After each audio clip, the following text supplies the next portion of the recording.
Graça e paz, meus irmãos, estamos aqui em mais um momento de fé com Manuel Costa. Eu venho trazer uma mensagem de Deus para a sua vida.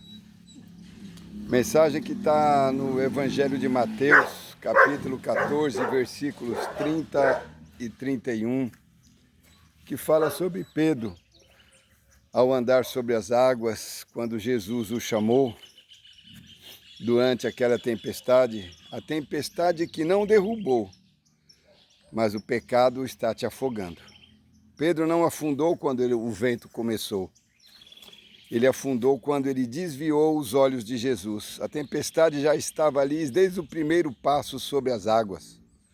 O vento não surgiu depois. O problema não foi o cenário externo, mas o colapso interno. Muitos hoje não caíram por causa das lutas da vida, mas estão afundando silenciosamente por causa dos pecados tolerados. Sabe, achar que está certo fazer as coisas porque todo mundo faz. Meu Deus, como isso tem derrubado pessoas, atrasado a vida de pessoas. Aqueles pecados que não são tratados, escondidos sobre uma aparência de espiritualidade, têm matado tanto o cristão. É possível andar sobre as águas por alguns passos e ainda assim começar a afundar no meio do caminho. O perigo de caminhar bem e vigiar mal. Pedro começou certo. Ele saiu do barco obedecendo a palavra de Jesus. Enquanto seus olhos estavam fixos no Senhor, o impossível se tornou realidade.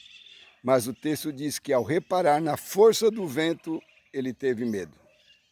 O medo aqui não nasce da tempestade, mas da perda de foco. Pedro tirou o foco de Jesus Cristo. O coração que tira os olhos de Jesus começa a negociar com a autossuficiência. Você se acha capaz de muita coisa. O pecado raramente aparece como rebeldia escancarada. Ele surge como uma distração espiritual. Então, cuidado. Porque não é o começo da caminhada que vai definir a tua fidelidade, mas a vigilância no meio desse percurso. Muitos caem não quando enfrentam o vento, mas quando passam a confiar mais em si mesmo do que na presença de Jesus. Afundar é um processo, não é um evento repentino. O texto diz, começando a afundar, Pedro não desapareceu de imediato, o afundamento foi gradual. E assim também acontece com o pecado. Ele não destrói tudo de uma vez. Ele vai encharcando a alma. Pequenas concessões, hábitos não confessados, áreas não rendidas a Deus. O crente continua andando, falando de fé, servindo, mas por dentro já está pesado demais para flutuar. Então não espere afundar totalmente para pedir socorro. O pecado não grita no início, ele sussurra.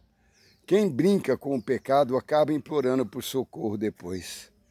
Mas o clamor certo no momento certo. Pedro não fez uma oração longa, ele não argumentou, ele gritou, Senhor, salva-me.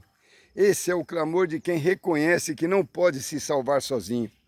Aqui está a diferença entre a culpa e o arrependimento. Culpa tenta se justificar, arrependimento clama por misericórdia.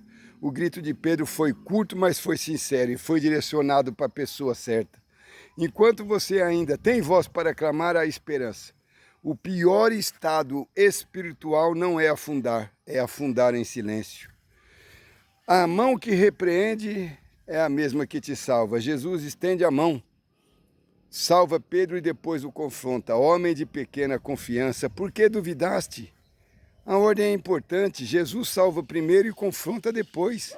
Ele não exige perfeição para estender a mão, mas exige reflexão depois do resgate. Nós temos que pensar na nossa vida depois que nós começamos a viver com Jesus. Temos que olhar os nossos hábitos, as companhias. Infelizmente, o mundo está infestado de coisa ruim. Eu não estou aqui julgando ninguém, mas todo mundo que entende um pouco da vida espiritual sabe o caos que está acontecendo no nosso planeta. Então tenha um pouco de consciência. A graça não ignora o erro, mas também não abandona o pecador. Então Cristo não te puxa das águas para te humilhar, mas para te restaurar e ensinar. A disciplina de Jesus é prova de amor, não de rejeição. Então, meus irmãos, a tempestade não foi capaz de derrubar Pedro, mas o desvio do coração quase o afogou. Da mesma forma, muitos hoje não foram vencidos pelas lutas externas, pelos problemas cotidianos. A boa notícia foram vencidos pelas lutas externas, mas estão afundando por dentro, as pessoas estão afundando por dentro. Mas a boa notícia é que a mão de Jesus ainda está estendida. Enquanto você clama, Ele responde. Enquanto você afunda, Ele te salva, mas depois de te levantar, Ele te chama a andar com os olhos fixos novamente nele, porque se desviarmos o olhar de Cristo, nós perdemos a direção. Como eu falei, o mundo está complexo, está um caos, e as pessoas não têm percebido. Você não tem que fazer o que todo mundo faz, você tem que fazer o que Deus fala no teu coração. Viver tua vida conforme Deus te instrui, porque se você for acompanhar a onda, o risco de se afogar é grande. Amém? Vamos orar, Pai querido, Pai amado. Receba a nossa adoração nessa tarde, Senhor, nosso louvor, a nossa gratidão pela nossa vida, Pai. Diante dos acontecimentos, o Senhor tem nos dado força, tem nos ajudado, tem nos amparado e tem abençoado nossa casa, nossa vida e a nossa família. Isso tem feito a diferença. A palavra do Senhor que tem nos instruído diariamente tem feito a diferença nas nossas vidas, Pai. Que haja luz, que haja paz, que haja alegria nos nossos corações, Pai. O ano terminando, que o Senhor desde já prepare o próximo ano para todos aqueles que oram, que buscam, Pai.